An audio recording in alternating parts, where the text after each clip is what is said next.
Okay, so I grabbed the wrong ground off of my for my halos. Now the question is,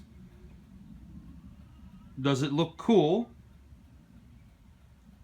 or does it look like shit, and should I reground it? So there's it.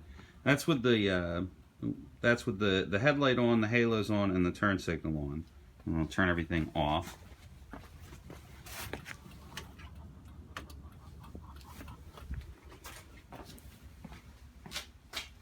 And that's just the daytime turn signal, you know, with no headlights on.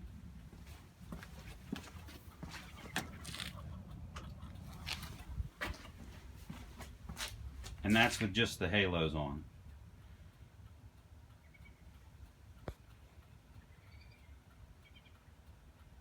Oh, and I'll just turn it on without turn signal.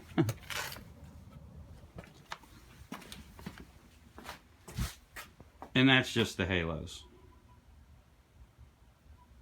I should get a little deeper. And there's another set of parking lights down there at the bottom that are also flashing. They're actually supposed to flash. Well, there we go.